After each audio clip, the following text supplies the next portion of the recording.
ప్రేమైన సహోదరి సహోదరులందరికీ క్రీస్తునందు శుభాభివందనాలండి. మరొకసారి దేవుని యొక్క వాక్యమును ధ్యానించుకోవడానికి మరి మీ ఎదుటికి వచ్చి ఉన్నాను.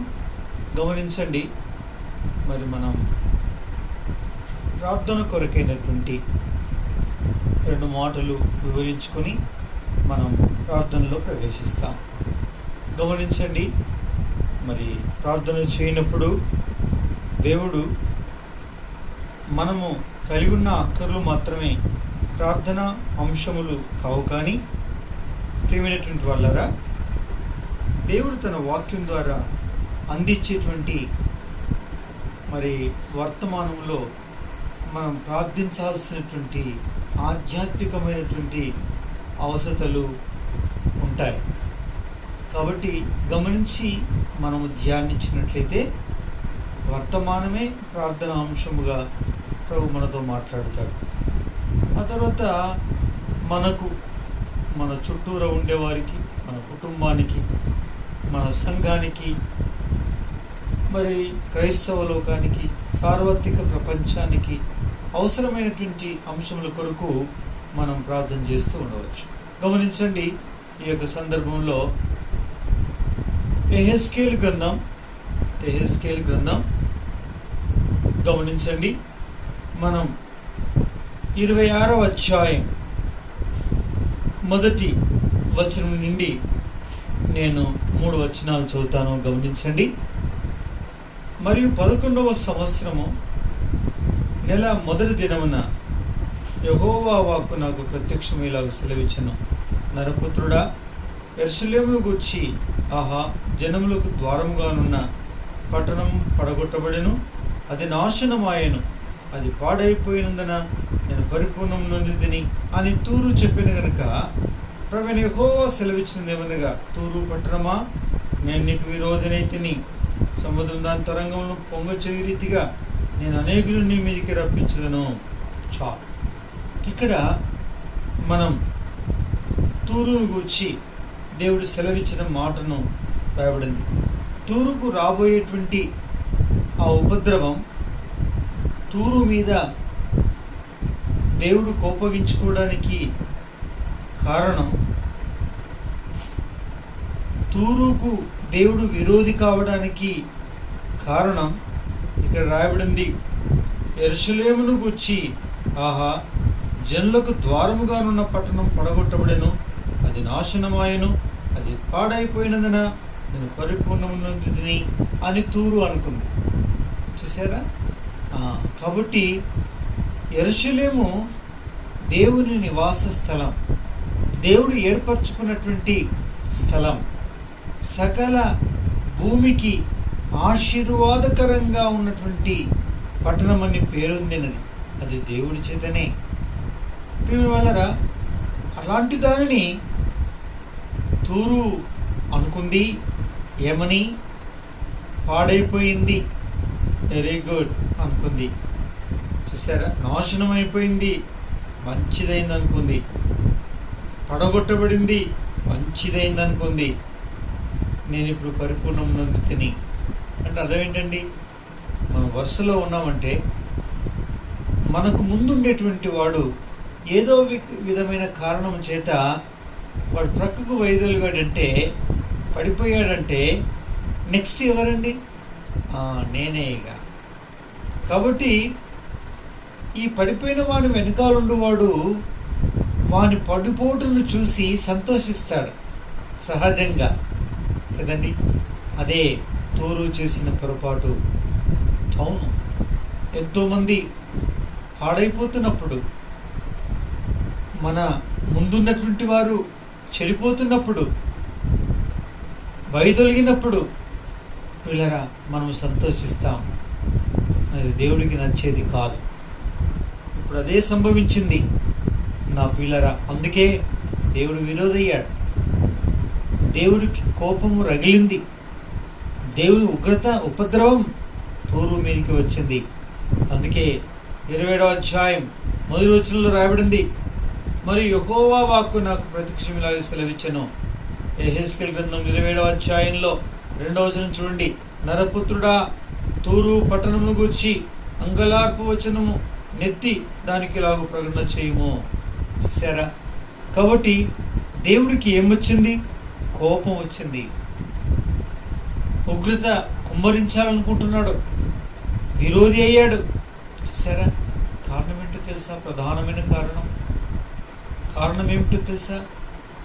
నా ప్రియమైన వాళ్ళరా, మనం చూసాము, పడిపోయిన, పాడైపోయిన, నాశనమైన పట్టణాన్ని చూసి నేను పరిపూర్ణం నొందాను అంటే, ఒకరి పడుటను చూసి, వాడు తొలుగుటను చూసి, ఇది నాకు క్షేమం, ఇది నా విజయానికి నాంది అని అనుకోవడం దేవునికి నచ్చిన విషయం కాదు. చూసారా? అందుకే తూరు పాడు కావడానికి, తూరుకు సృష్టికర్త అయినటువంటి దేవుడు విరోధి అవడానికి గల ప్రధానమైన కారణం పిల్లారా. చూసారా? ఇక్కడ మరి మనం 27వ అధ్యాయంలో అంత క్రితం తూరు ఇంతగా ఆశీర్వదింపబడడానికి కారణం ఏమిటి? ప్రేమింటి వాళ్ళరా,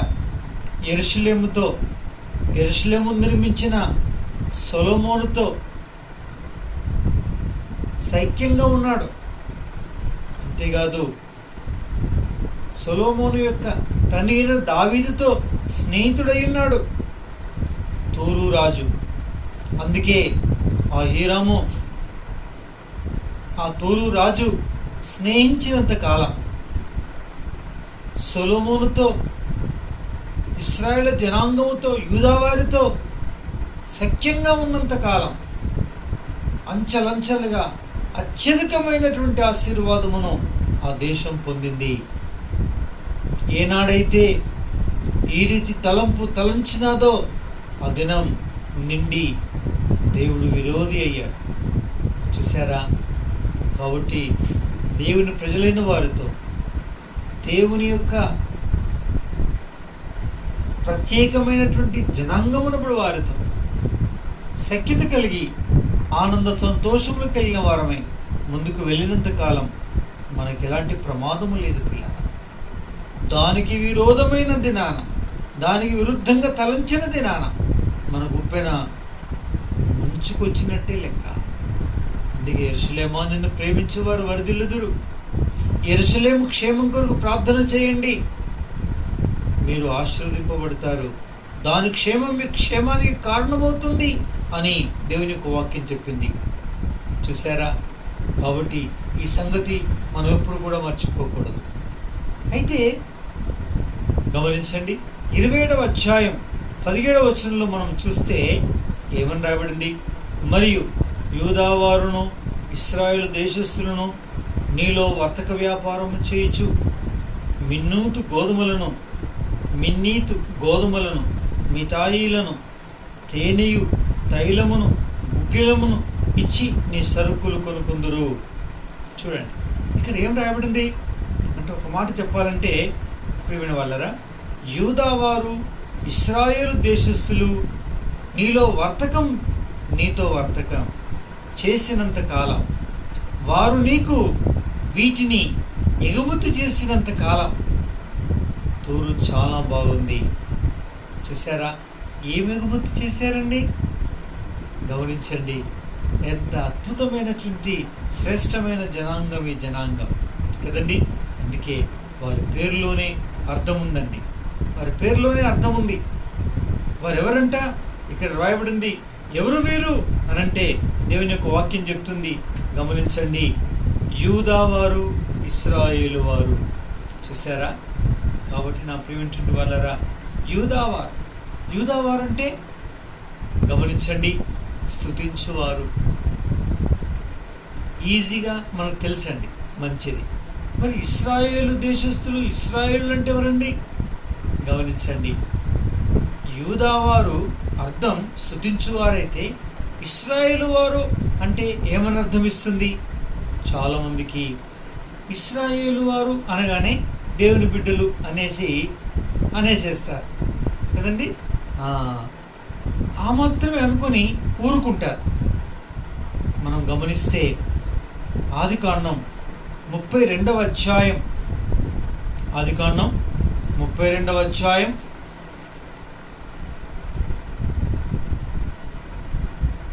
28వ వచనాన్ని చూస్తే అక్కడ సరైనటువంటి నిర్వచనం అర్థం ఉందండి. అప్పుడు ఆయన, నీవు దేవునితోనూ మనుషులతోనూ పోరాడి గెలిచిది కనుక ఇక మీదట నీ పేరు ఇశ్రాయేలే కానీ యాకోబు అనబడదని చెప్పాను. ఇశ్రాయేలే అనే దాని దగ్గర 2 అని ఉంది. అంటే ఫుట్నోట్లో చూస్తే దేవునితో పోరాడువాడు అని అర్థం. చూసారు, ఇప్పుడు దేవునితోనూ మనుషులతోనూ నువ్వు పోరాడి గెలిచితివి, ఇది అర్థం అండి. జ్ఞాపకం ఉంచుకో.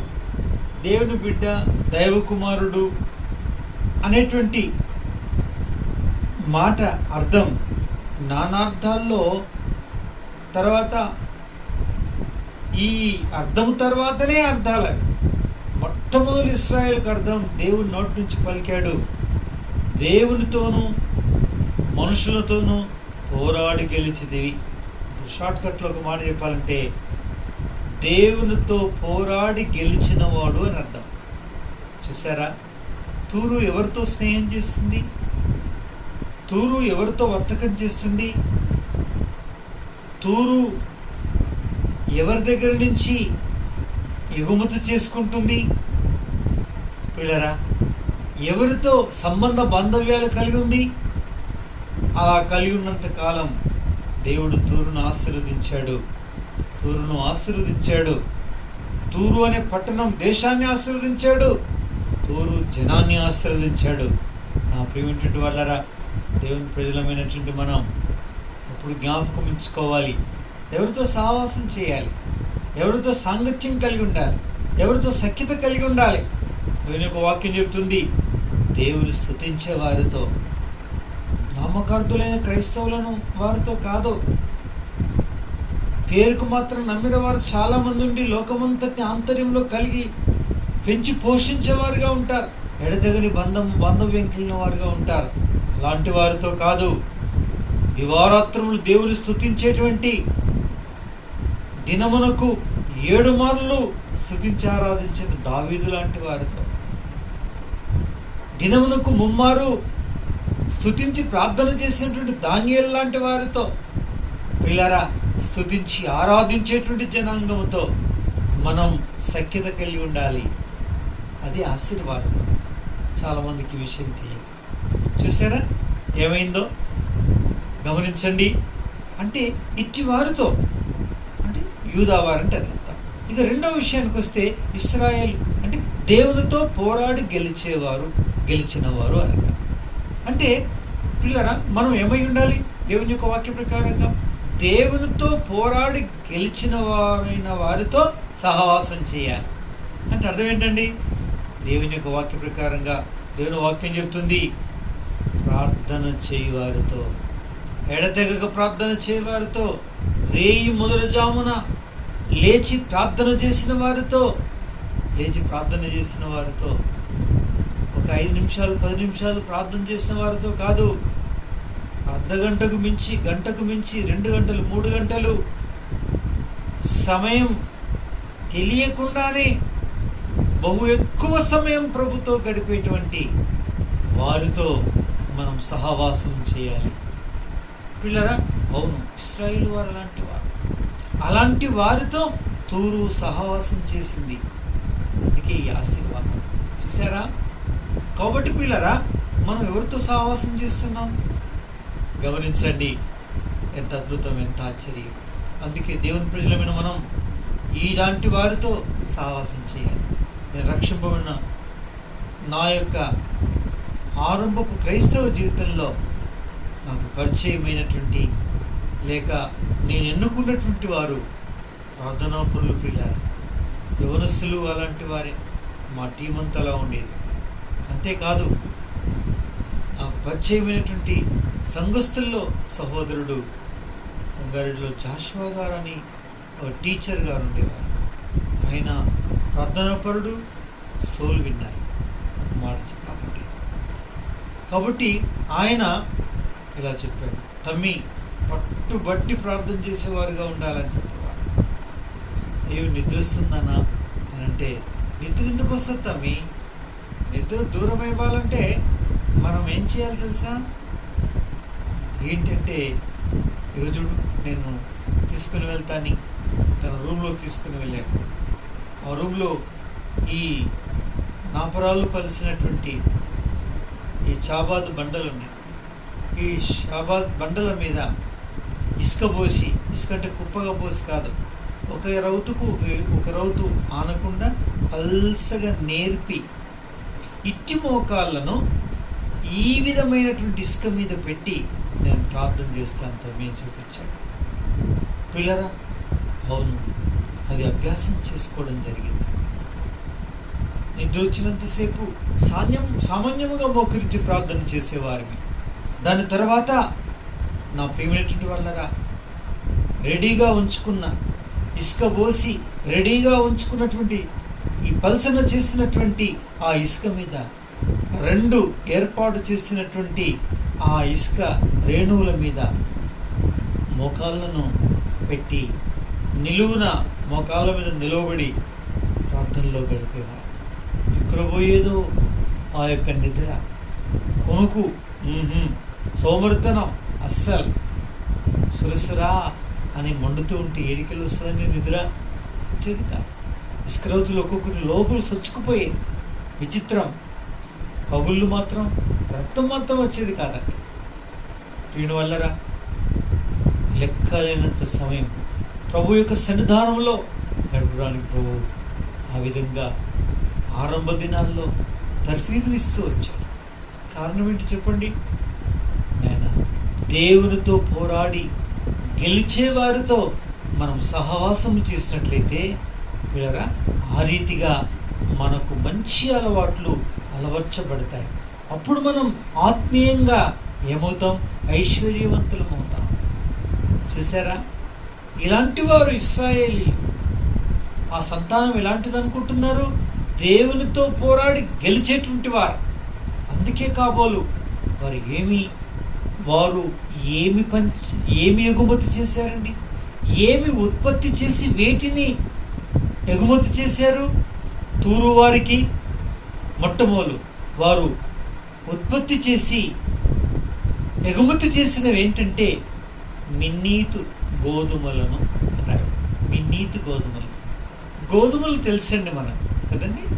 గోధుమని ఇక్కడ గోధుమలుగా మాత్రం తలంచితే మనకు ముక్క అర్థం కాదు. గోధుమలుగా అర్థం చేసుకోకూడదు. ఆత్మీయమైన అర్థం ఏమిస్తుందో మనం చూడాలి. గమనించండి, యోహాను సువార్త 12వ అధ్యాయం 23వ వచనం 24వ వచనాన్ని మనం చదివినట్లయితే అక్కడ యేసుక్రీస్తు ప్రభువారు సిలువ వేయబడడానికంటే ముందుగా ఆయన ఏమని పలికినాడో తెలుసా? గోధుమ గింజ భూమిలో పడి చావకుండిన ఎడల అది ఒంటరిగానే ఉండును, అది చచ్చిన ఎడల ఫలించునని రాయబడింది. నా ప్రియ సోదరి సోదరులారా, గోధుమ గింజ యేసుక్రీస్తు ప్రభువారు ఆ గోధుమ గింజ యందు విశ్వాసం ఉంచి రక్షణ పొందిన దేవుని ప్రజలైన వారు గోధుమలు. కాబట్టి పిల్లరా అంటే అర్థం ఏంటంటే విశ్వాసులు అని అర్థం అంట కదండి. అయితే వీరు ఏమిటి సప్లై చేశారు? మిన్నీతు గోధుమలు. అంటే ఒక ప్రత్యేకమైనటువంటి గోధుమలు ఇవి. అంటే మిన్నీతు అంటే అర్థం ఏంటంటే పంచిపెట్టు.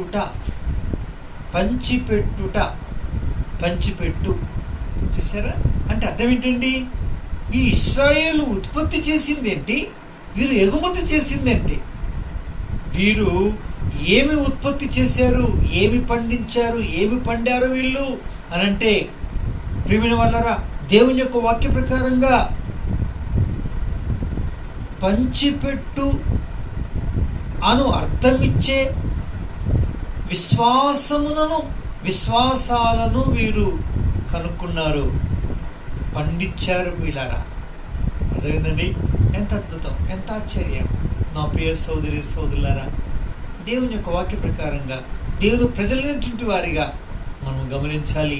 మనం ఏం చేయాలంటే పంచిపెట్టే విశ్వాసములను ఉత్పత్తి చేయాలి. విశ్వాసం ఉత్పత్తి చేయాలి.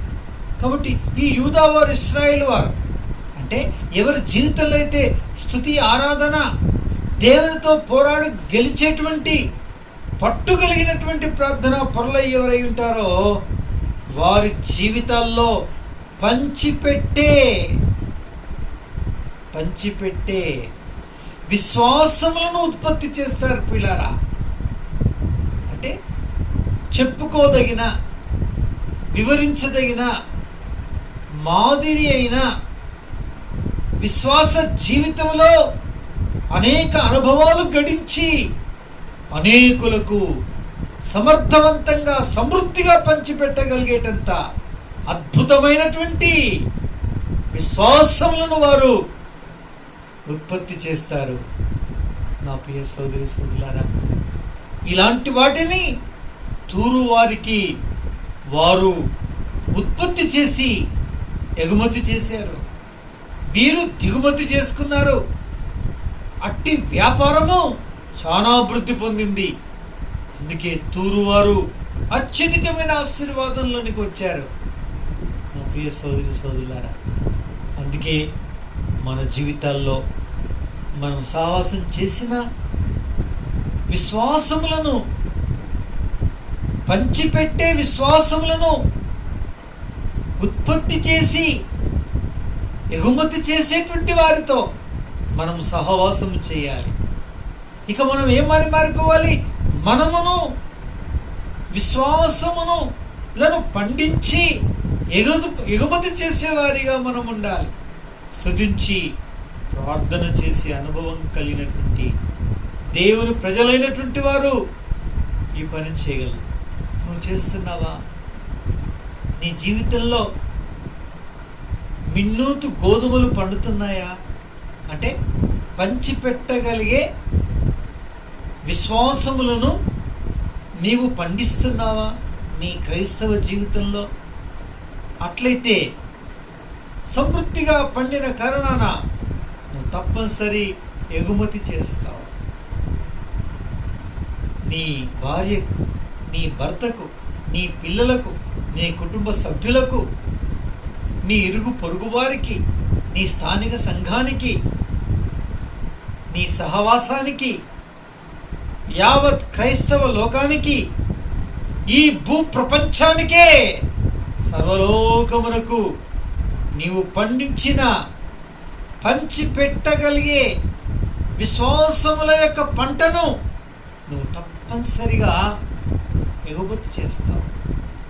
వాటిని పొందిన వారెల్లరూ ఆశీర్వదింపబడతారు. ఆశీర్వదింపబడిన వారు చెప్తారు, ఓ యూదా, ఓ ఇశ్రాయేలు, ఓ స్తుతి ఆరాధన చేసేవాడా, దేవునితో పోరాడి గెలిచే అనుభవం కలిగినటువంటి ఓ నా సహోదరుడా, ఓ నా సహోదరి, మిమ్మల్ని బట్టి ఇది మేము పొంది ఉన్నాము. ప్రభుకు స్తోత్రం. మిమ్మల్ని జ్ఞాపకం చేసుకొని మేమెప్పుడు ప్రభువును స్తుతిస్తూ ఉంటాము అని చెప్పగలుగుతారు. ఎంత మంచి మాట అండి. ఈ రీతిగా మనం చేయగలుగుతున్నామా? అలా చేయగలిగితే దేవుడు ఎంతో సంతోషిస్తాడు. దేవుడు సంతోషిస్తాడు. మనకు కూడా ఆ ఘనతలోని భాగాన్ని దేవుడు మనకు తప్పనిసరిగా అనుగ్రహిస్తాడు. చూసారా, తిమోతికి రాసిన 2వ పత్రికలో పౌలు అపోస్తలుడు ఏమంటాడు? 1వ అధ్యాయం 3-5 వచనాలు కలిసి ఉంటాయి. చివరి భాగాన్ని నేను చదువుతాను చూడండి. ఆ విశ్వాసము మొదట నీ అవ్వయైన లోయలోను, నీ తల్లి అయిన యునీకేలోను వసించెను. అది నీ యందు సహా వసించుచున్నదని నేను రూఢిగా నమ్ముచున్నాను. ఎంత అద్భుతం, ఎంత ఆశ్చర్యం.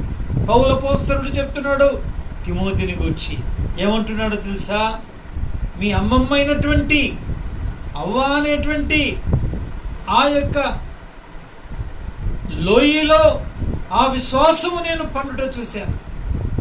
ఆ పండిన విశ్వాసము నీ తల్లి అయిన యునీకోలో ఉండుట నేను చూశాను. అట్టి విశ్వాసం ఏమాత్రం తరగకుండా, మార్పు నొందకుండా, ఆ శ్రేష్టమైనటువంటి విశ్వాసము నీలో సహా వసించుట నేను చూస్తున్నాను. నీలో కూడా పండింది, పండుతుంది. దాన్ని నేను చూస్తున్నాను తిమోతి అని ఏమంటాడో తెలుసా? ప్రియమైనటువంటి వాళ్ళరా, ఏమంటున్నాడో తెలుసా? ప్రతినిత్యము కొంచెం పైభాగం చూస్తే, నా పితరాచార ప్రకారం నిర్మలమైన సాక్షితో నేను సేవించిన దేవుని ఎడల కృతజ్ఞుడనై ఉన్నాను. ఎందుకు? దీన్ని బట్టే. కాబట్టి పిల్లరా, మనం పండాలి, పండించాలి, పంచి పెట్టాలి. దీన్ని విశ్వాసములను దేవునితో పోరాడి గెలిచినటువంటి ప్రతి సందర్భంలో మనము సాధించిన అనుభవం ఏదైతుందో అదే మనం ఉత్పత్తి చేసిన విశ్వాసం. ఆ విశ్వాసమును మనం పంచిపెట్టాలి. అవే మిన్నీతి గోధుమలు. పంచిపెడుతున్నావా? అవి నాకే సరిపోవట్లేదు అనుకుంటున్నావా? కొద్దిమంది జీవితాల్లో వారి విశ్వాసం వారికే సరిపోదు. అందుకే ఏం చేస్తుంటారు? ఎవరెవరికో బోధకులకి ఫోన్లు చేస్తూ ఉంటారు. ఏ ప్రేయర్ టవర్లకు ఫోన్లు చేస్తూ ఉంటారు. చేయొద్దా? చేయాలి. కానీ ఫస్ట్ ఏం చేయాలి? నువ్వు దేవునితో పోరాడి గెలవాలి. అది విశ్వాసం అంటే. అప్పుడే నీ సొంత పొలములో పండిన విశ్వాసములు అనేటువంటి పంట నీవు తిని తృప్తి పొంది ఉత్పత్తి చేసి అనేకులకి పంచిపెట్టేటువంటి వాడి అవుతావు. అందుకే కదండి హెబ్రీయులకు రాసిన పత్రిక 11వ అధ్యాయము ఈ రీతిగా సెలవిస్తుంది. ఏమని? 11వ అధ్యాయం మొదటి వచనం, విశ్వాసమున్నది నిరీక్షింపబడి వాడి యొక్క నిజస్వరూపమును అదృశ్యమైనవన్నీ యున్నవనుడకు రుజువునైనవి, అదృశ్యమైనవి యున్నవనుడకు రుజువునైనది. అయితే ఇట్టిది ఏమైంది? గమనించండి. 4వ వచనం చూస్తే, విశ్వాసమును బట్టి హేబేలు కయ్యూని కంటే శ్రేష్టమైన ఫలం అనిపించాడు. 5వ వచనంలో చూస్తే, విశ్వాసమును బట్టి హానోకు. 7వ వచనం చూస్తే, విశ్వాసమును బట్టి నోవహు.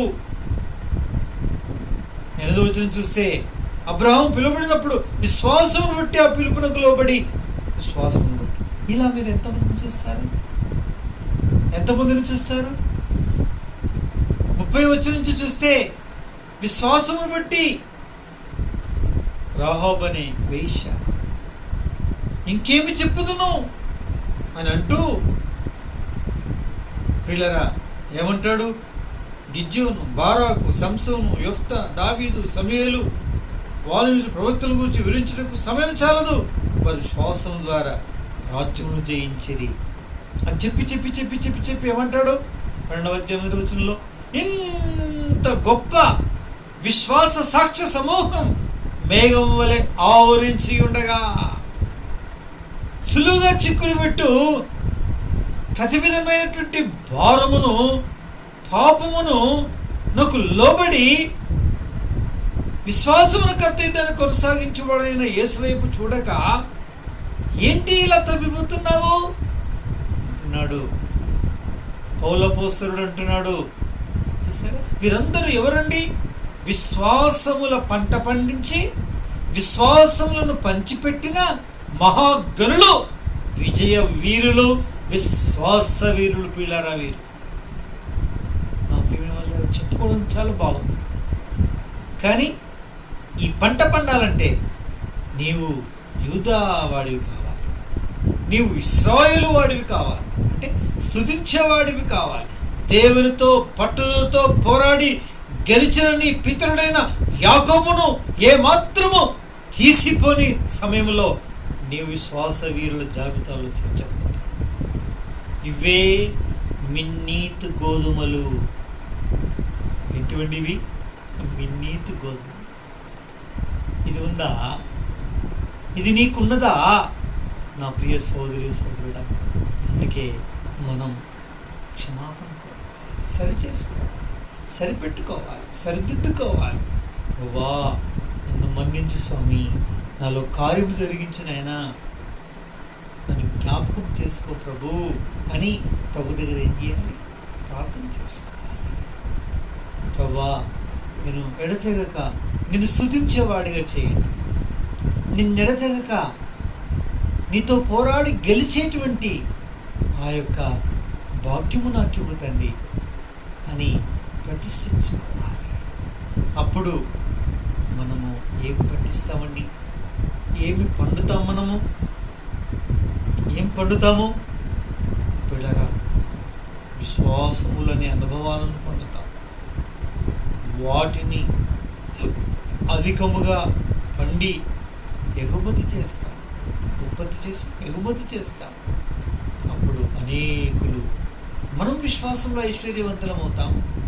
తూరు లాంటి అనేక అన్యజనాంగపు పట్టణాలను విశ్వాస వీరత్వములో ధనికులను చేసిన ఘనత యూదా ఇశ్రాయేలు వారికి దక్కినట్లు మనకు ఆ ఘనత దక్కుతుంది.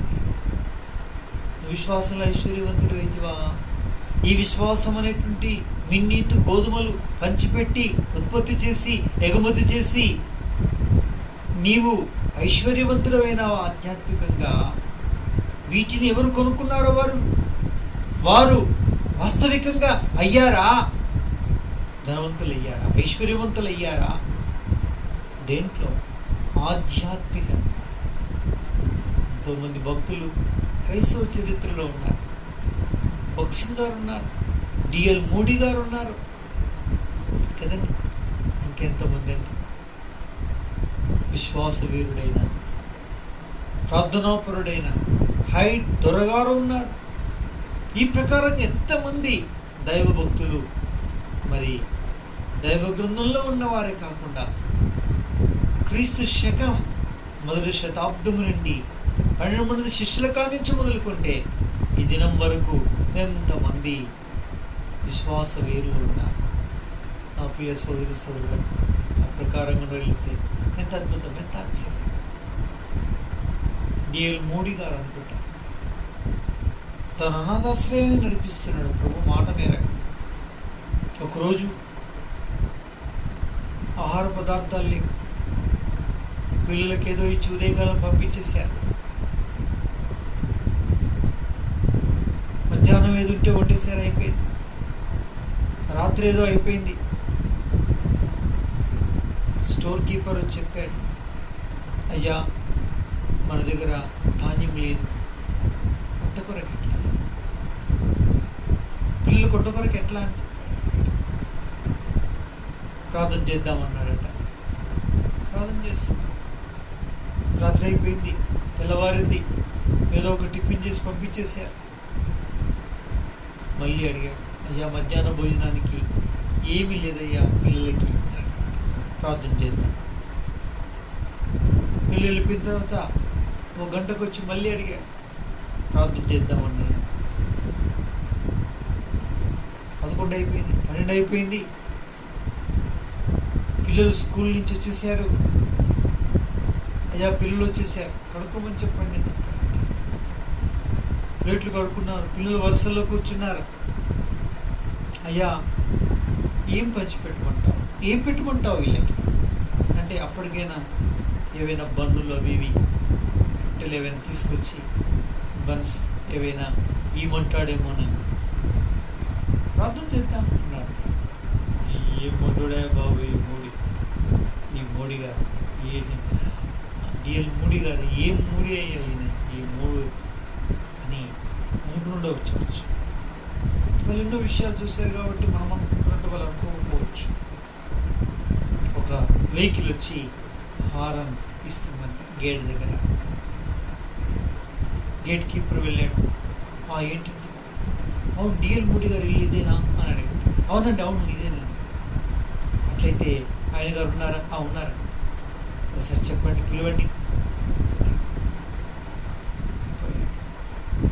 అయ్యా ఒక విందు కార్యక్రమం ఉంది, ఆ విందు కార్యక్రమము అనివార్య కాలం బట్టి అది మరి ఎత్తిపోయింది కాబట్టి వండిన వంటలన్నీ ఏం చేయన్నో అర్థం కాక ఆ విందు ప్రధాని, ఆ కార్యక్రమకర్త డిఎల్ మోడీ గారి యొక్క అనాథాశ్రయానికి ఇటు ఆహార పదార్థాలు తీసుకుని వెళ్ళి ఇవ్వండి అని అని చెప్పాడు. అందుకే నేను వాటిని తీసుకుని వచ్చాను.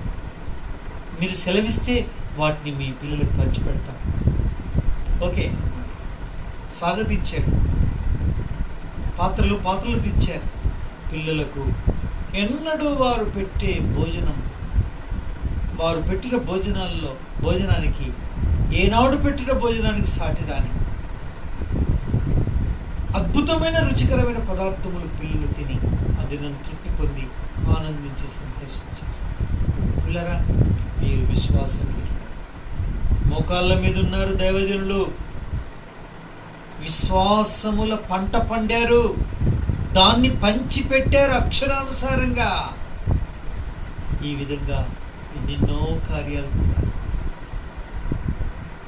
ఇలాగున వారు పంచిపెట్టినటువంటి ఆ యొక్క అద్భుతమైనటువంటి అనుభవం ఎంత గొప్పది. నా ప్రియ సోదరుడా, ఈ రీతిగా నీ జీవితంలో ఇలా పండించగలుగుతున్నావా? పంచిపెట్టగలుగుతున్నావా? పిల్లరా, అలా లేకపోతే క్షమాపణ కోరుకుందాం. ప్రవర్తనతో కడగబడడానికి ఇష్టపడదాం. ప్రతిష్ఠించుకుందాం ఈ దినం, ఈ పూట. ఇదే మన ప్రార్థన అంశం. ఏమండి? దేవా, నేను విశ్వాసము పండాలి, అత్యధికంగా పండాలి. ఇలా ఉత్పత్తి చేసి నేను అనేకులకి ఎగుమతి చేయాలి అనుభవాలు. ప్రభా, నా ఇంటి వారికి, నా సంఘానికి, సహవాసానికి, చుట్టూరుని ప్రపంచానికి ఈ విశ్వాసముల పంటను, అనుభవాలను పంచిపెట్టాను. దేవా, నేను ప్రార్థన చేస్తే సాయం చేస్తాను. ఇటు వర్తమానాన్ని దేవుడు దీవించినగాక. చిన్న ప్రార్థన చేసుకుందామా? ఒక్క నిమిషం మౌనంగా ఉండండి. ప్రార్థన చేసుకుందాం. అప్పగించుకుందాం. ఒక్క నిమిషం. ప్రియమైన పరలోకపు తండ్రి, పరిశుద్ధమైన దేవానికి వందనములు. ఇచ్చిన ప్రశస్తమైనటువంటి వర్తమానాన్ని బట్టి నీకు వందనాలు. ఆయన మరి ఎంతో చక్కగా నాతో మాట్లాడుతూ వచ్చారు. తూరుకు యూదావారు, ఇశ్రాయేలు వారు పండించిన మిన్నీతి గోధుమల్ని ఎగుమతి చేశారు. దాంతో వారు ఐశ్వర్యవంతులయ్యారు. నా ప్రియ దేవా, మాతో మాట్లాడారు. మేము స్తుతించి ఆరాధించేవారితో, పోరాడి నీతో గెలిచేవారితో మేము సావాసం చేయాలి. దాన్ని మేము అలవర్చుకొని, దానిలో ఎదిగి, అది మా స్వకీయ అనుభవంగా చేసుకొని మేమును అలా స్తుతించి ఆరాధించి పోరాడి గెలిచే జాబితాలో ఉండి విశ్వాసముల పంటను మేము అత్యధికంగా ఎగుమతి చేసి మేము విశ్వాస ఐశ్వర్యవంతులమును మేము పంచిపెట్టు ప్రతి ఒక్కరూ విశ్వాస ఐశ్వర్యవంతులుగా చేసే కృప మాకు సాధించు. దైవ గ్రంథంలో ఎంతోమంది ఉంచాం. దాన్ని బట్టి ఈ దినం మేము ఈ రీతి విశ్వాసం కలవారమయ్యాం. ఇది మాతో ఆగిపోవద్దు. క్రైస్తవ చరిత్రలో కూడా ఎంతోమంది దైవజనులు ఉన్నారు. నాయన, మేము కూడా ఈ విశ్వాసమును పండించి ఉత్పత్తి చేసి ఎగుమతి చేసే స్థాయిలో మేము ముందు కొనసాగడానికి సహాయపడమని అందరం చెల్లిస్తూ కొనియాడుతూ యేసు నామములో ప్రార్థించి వేడుకొంచున్నాం తండ్రి. ఆమేన్. ప్రైజ్ లార్డ్ అండి. Thank you.